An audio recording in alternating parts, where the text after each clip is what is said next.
부활주를 맞이했지만 우리가 코로나19가 아직까지 종식되지 않아서 공예배가 완전히 회복되지 않아서 참 마음이 무겁습니다.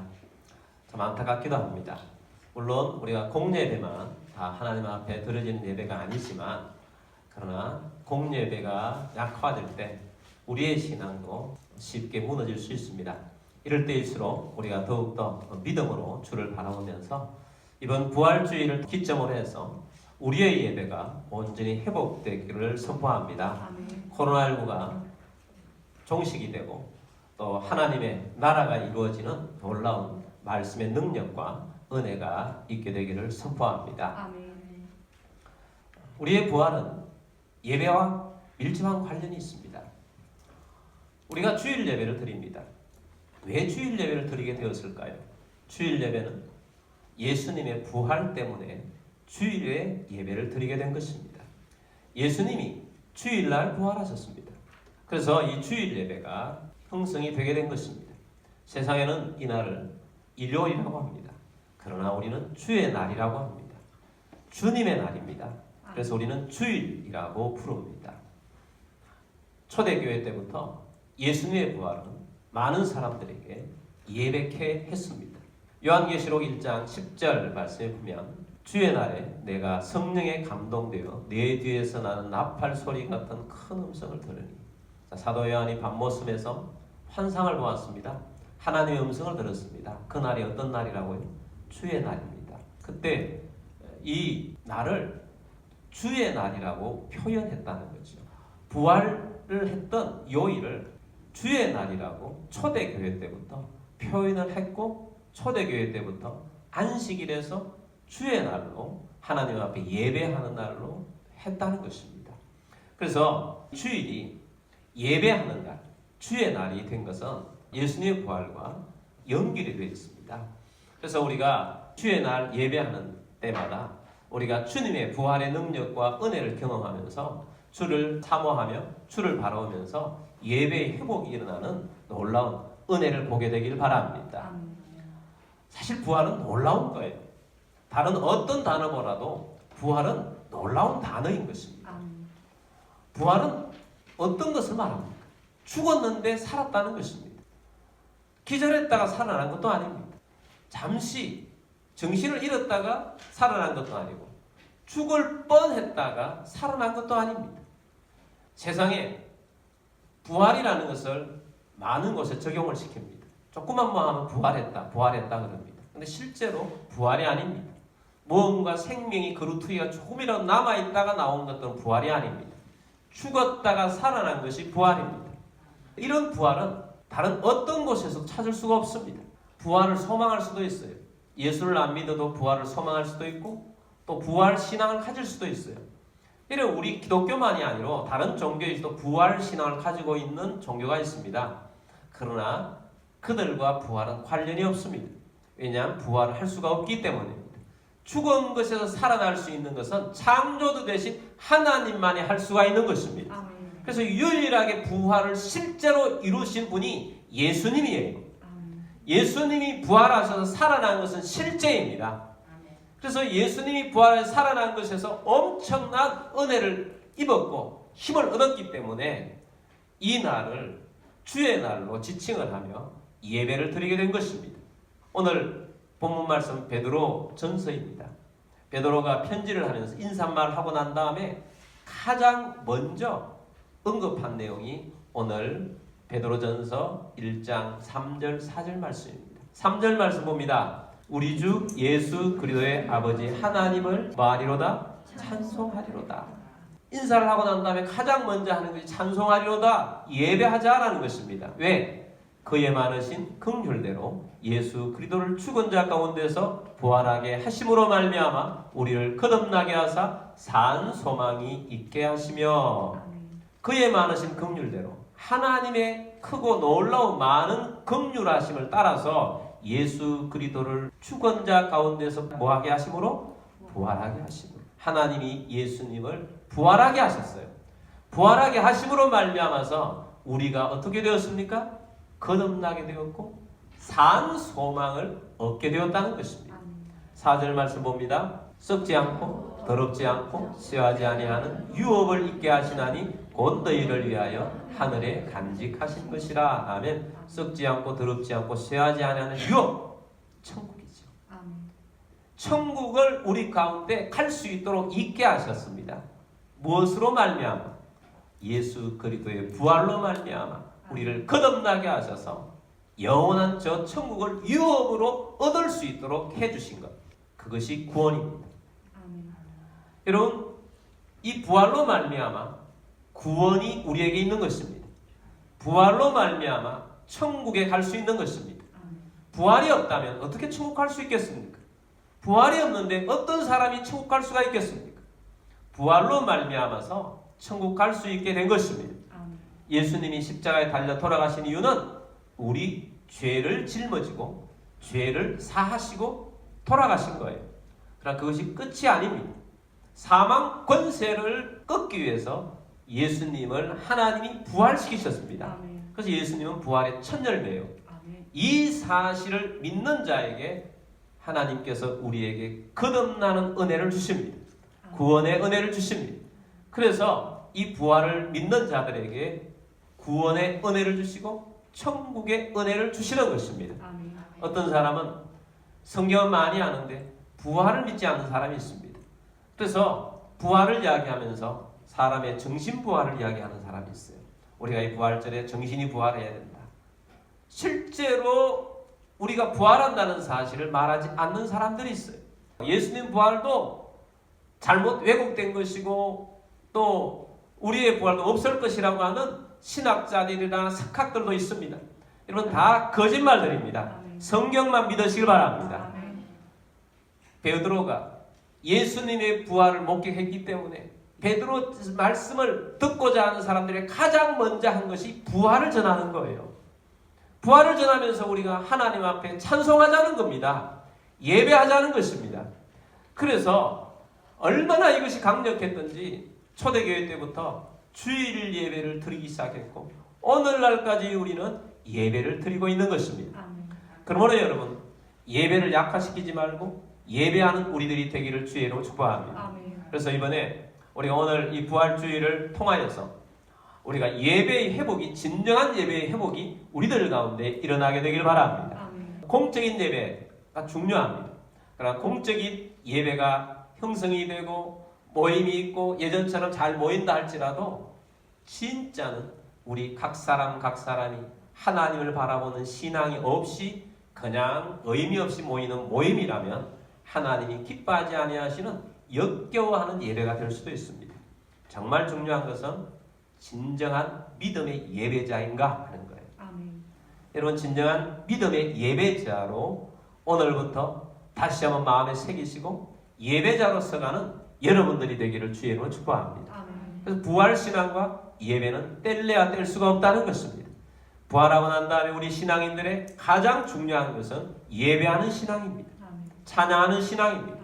그리고 우리가 천국에 가서도 가장 중요한 것이 무엇입니까? 예배하고 찬양하는 거 아니겠습니까? 성도들이 하는 것, 하나님을 예배하고 하나님을 높이는 예배하는 신앙이더라 하는 것입니다. 하나님께서 우리 인생들을 구원하셔서 가장 원하시는 것이 예배입니다. 그래서 우리는 예배의 회복이 일어나야 합니다. 진정한 마음속에서부터 우러나는 것이 예배의 회복이어야 한다는 것입니다. 구약에 보면 이스라엘 백성들이 애굽에서 바로의 노예 생활을 400년 동안 했습니다.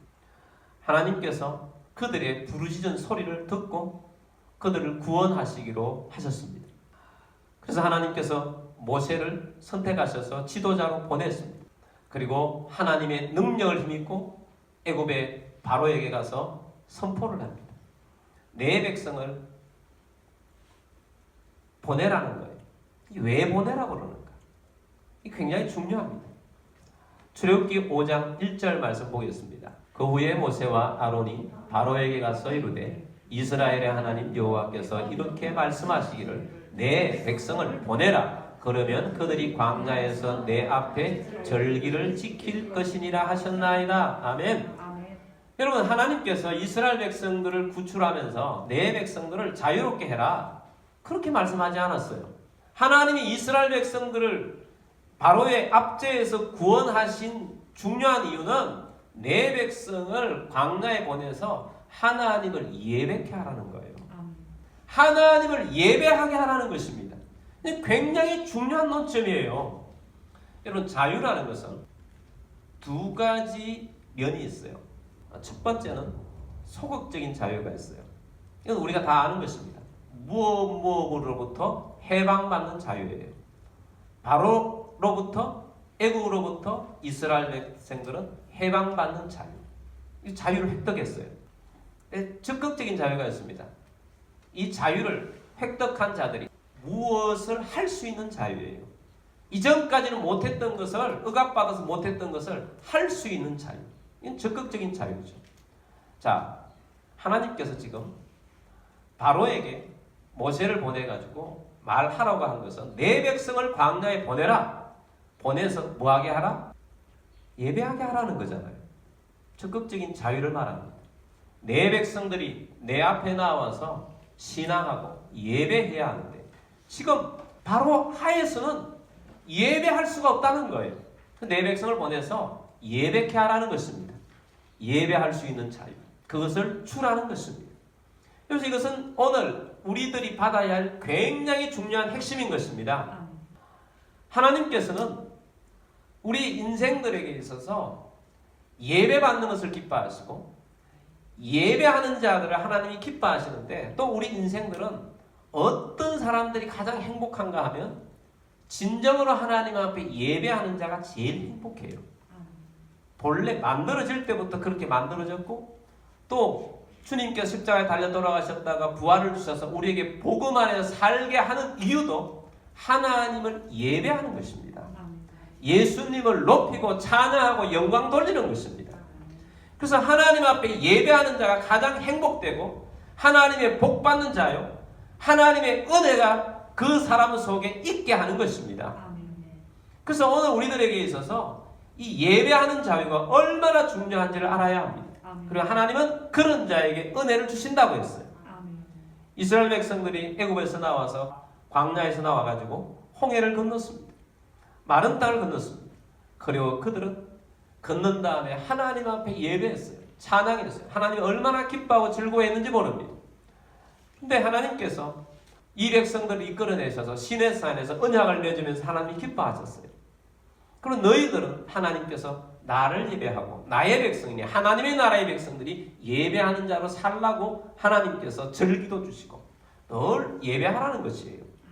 근데 이스라엘 백성들이 자유를 얻은 다음에 하나님 앞에 예배를 잊어버리기 시작합니다.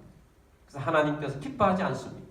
근데 그런 중에 진짜 기뻐하는 구약을 통틀어서 하나님이 가장 마음에 들어하는 사람이 한 사람 꽂으라면 누구겠습니까? 다윗이죠. 하나님이 다윗을 보고 내 마음에 합한 자라고 그랬어요.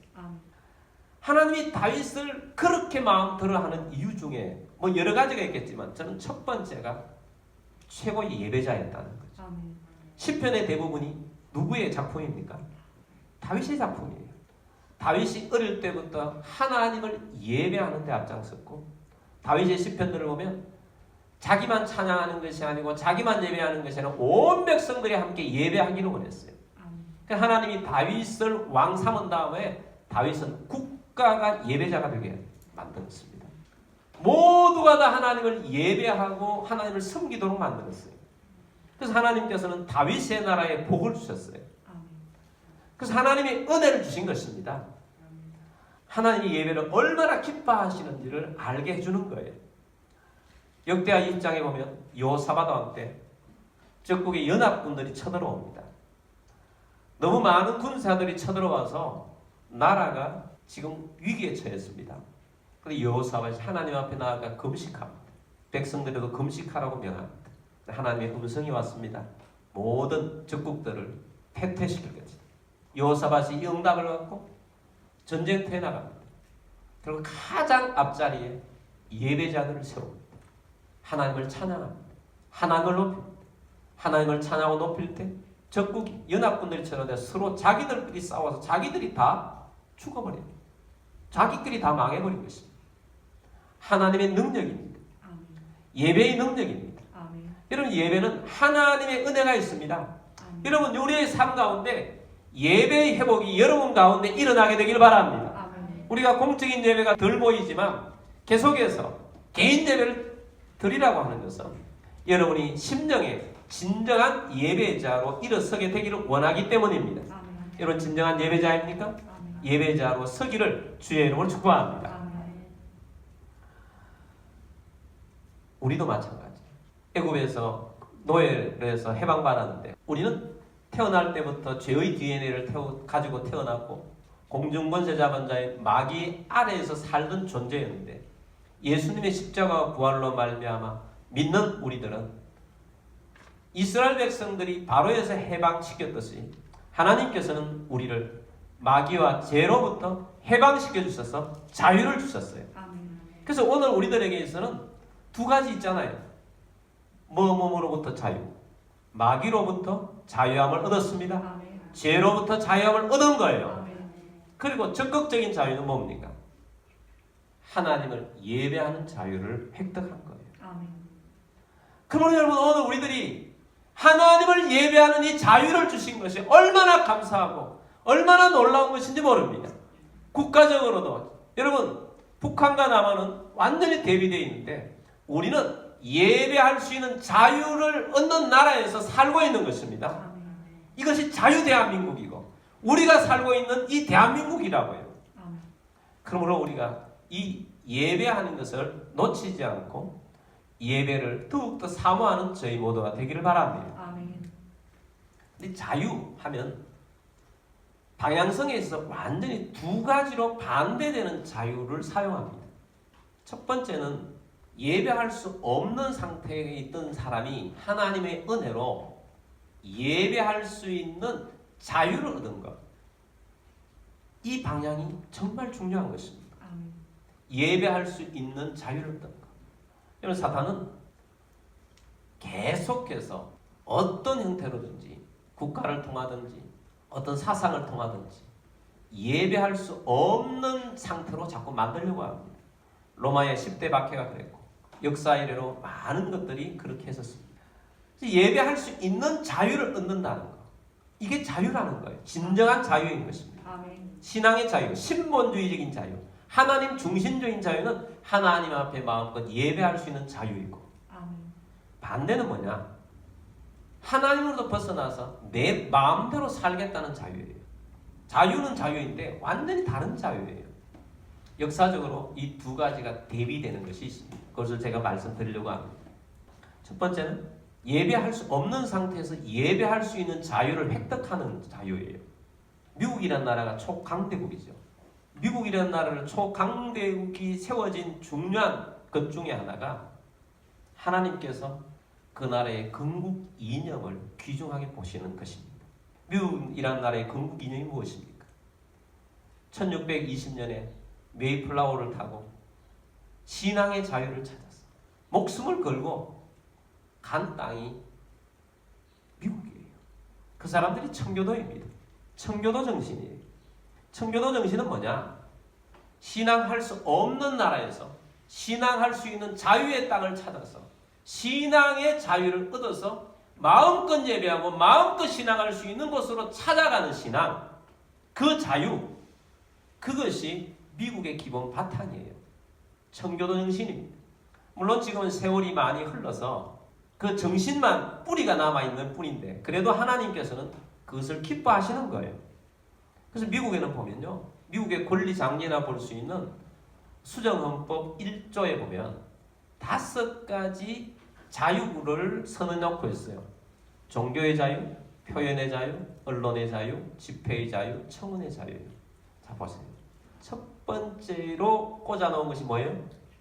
종교의 자유예요. 종교의 자유는 신앙하는 자유, 예배하는 자유예요. 이것은 자유이기 때문에 제한할 수 없다는 것입니다. 표현의 자유도 중요하고 언론의 자유. 우리는 이 사회는 표현의 자유, 언론의 자유, 집회의 자유, 청원의 자유, 우리나라도 중요하게 여기잖아요. 근데 종교의 자유를 중요하게 여기나요? 근데 미국은 종교의 자유를 첫 번째로 놓고 있어요. 예배하는 자유, 신앙하는 자유. 그래서 하나님께서 기뻐하시는 것입니다. 그만큼 그들이 신앙하는 것을 가장 높이고 가장 상위에 놓았기 때문입니다. 이와는 반대로 하나님을 믿는 자유로부터, 하나님을 예배하는 자유로부터 벗어나려고 하는 자유가 있어요. 역사적으로는 그 큰 계기가 어디서부터 왔느냐 하면 프랑스 대혁명에서 왔습니다. 1789년에 프랑스 대혁명이 일어났는데 프랑스 대혁명의 기치를 내건 게 뭐죠? 자유와 평등 아닙니까? 자유와 평등. 자유하겠다는 거죠. 물론 프랑스 대혁명이 일어난 그 배경에는 잘못된 국가의 권력이 있어요. 정치 권력이 있고 종교 권력이 있어요. 특별히 그 당시에는 종교가 정치를 지배했죠. 캐톨릭 국가들은 지배합니다. 종교가 정치를 지배했어요. 그리고 그들은 억압했어요. 자, 그런 것들을부터 해방받는 것은 잘못됐다고 지금 이야기하는 것이 아니고 원론적으로 영적인 의미만 제가 설명하는 것입니다. 프랑스 혁명은 그 당시에 지배 계급이었던 캐톨릭의 지배로부터 벗어나고자 하는 혁명이었어요. 그래서 인간의 자유를 찾겠다는 것입니다. 그래서 인본주의를 만든 거예요. 인본주의. 신앙하는 것에서 벗어나서 우리 마음대로 살아보겠다는 인본주의인데 영어로 하면 여러분들이 굉장히 아름답게 느껴지는 거예요. 그게 휴머니즘. 나는 인간의 자유가 중요하다. 인간의 자유가 가장 중요하다. 이게 휴머니즘이고 이것이 인본주의적인 자유이고 사람이 최고다. 사람이 가장 우선이다. 하는 거예요.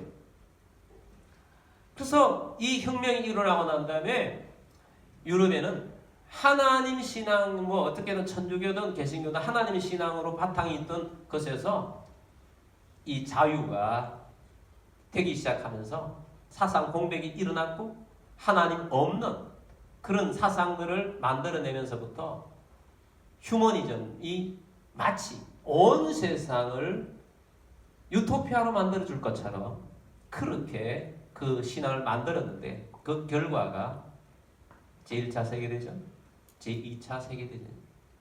사상적으로는 그 결과가 공산주의 이론이 나왔다는 거예요. 공산주의가 어떻습니까? 제가 지난주에 말씀드렸듯이 마르크스는 무신론주의자가 아니고 사탄 숭배자로서 공산주의를 만들었습니다. 지난주 메시지를 다시 한번 볼 수 있어 보기를 바랍니다. 자, 지난주에 어떤 목사님의 메시지를 들었는데 여러분도 유튜브를 통해서 한번 들어보면 좋겠어요. 공산주의 바이러스라는 메시지인데 공산주의에 대해서 굉장히 메시지를 잘 하셨더라고요. 큰 감동을 받았어요. 여러분 공산주의가 얼마나 신앙의 자유를 없애는지 모릅니다. 마귀가 하는 거예요. 1917년에 러시아에 볼셰비키 혁명이 일어났죠. 소련이 생긴 것입니다. 그때 그들이 주장한 내용이 이것입니다. 그들이 이 깃발을 들고 올린 내용이 이런 것이 있습니다. 땅에서는 자본주의를 축출하고 하늘에서는 하나님을 축출하라 이거예요. 그게 볼셰비키 혁명의 중요한 선언이었어요. 그래서 소련이 공산화되었습니다. 그 이후로 중국도 공산화되고 많은 나라에 공산화되고 난 다음에 거의 공식적으로 공산주의자들이 죽인 사람이 1억 명이 넘습니다. 러시아에는 한 2천만 명, 중국에서 한 6,500만 명, 북한에서도 한 200만 명. 이것은 베트남 전쟁, 우리 한국 6.25 전쟁 이런 거 다 뺀 이야기. 얼마나 무시무시한 일들이 일어났습니까? 여러분, 오늘날도 우리의 싸움은 인간의 자유를 획득하느냐? 아니면 우리가 하나님 앞에서 하나님을 신앙하는 자유를 획득하느냐? 이 싸움을, 영적인 싸움을 우리가 하고 있다는 사실을 놓치지 않게 되길 바랍니다. 그래서 오늘날 우리가 이 코로나19 사태를 맞이하고 나서 우리가 예배할 수 있는 자유가 얼마나 귀했던가 하는 것을 다시 한번 깨닫게 되었어요. 저만 깨달았습니까? 여러분 아마 깨달았을 것입니다. 여러분, 우리나라는 예배할 수 있는 자유가 있는 나라예요. 하나님께서 그렇게 건국하게 해주셨어요. 그 어려운 상황 속에서도 6.25를 겪으면서도 우리는 이 예배할 수 있는 자유에 속한 사람들로서 하나님 앞에 예배하는 사람들이 되게 한 것입니다. 그래서 오늘 우리들이 정말 진정으로 이 부활주일에 예배가 다시 한번 강력하게 여러분의 심령 속에서부터 회복되는 역사가 있게 되기를 간절히 바랍니다. 그리고 우리가 진정으로 하나님 앞에 예배를 드리면서 이 부활주일을 기점으로 해서 예배하는 자유가 예배의 회복이 온전히 일어나는 우리 교회가 될 줄 믿습니다. 마스크도 벗고 또 마음껏 예배할 수 있는 그런 역사가 있을 줄 믿습니다. 부활하신 예수님께서 이 땅에 어둠을 몰아내고 코로나19도 몰아내고 바이러스도 몰아내고 사상들도 잘못해서 몰아내고 주님의 자유를 기치로 해서 하나님 걸 마음껏 예배할 수 있는 놀라운 은혜가 있게 하실 줄 믿습니다. 그럼 여러분 예배를 소홀히 하지 맙시다. 예배가 얼마나 중요합니까? 주님을 높이고 예배하며 다윗처럼 하나님 마음에 드는 하나님 마음에 합한 예배자들이 다 되시기를 주의 이름으로 축복합니다. 우리 함께 찬양하겠습니다. 주님께 영광 다시 사신 주 사망 권세 모두 이기셨네. 우리 부활하신 예수님을 높이고 찬양하겠습니다. 우리 다 함께 일어나셔서 찬양하도록 하겠습니다.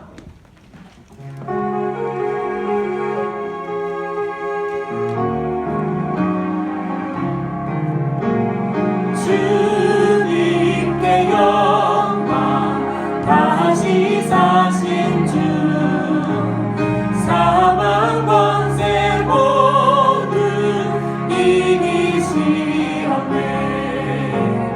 흰 옷 입은 천사 돌을 옮겼고 누우셨던 곳은 비어 있었네.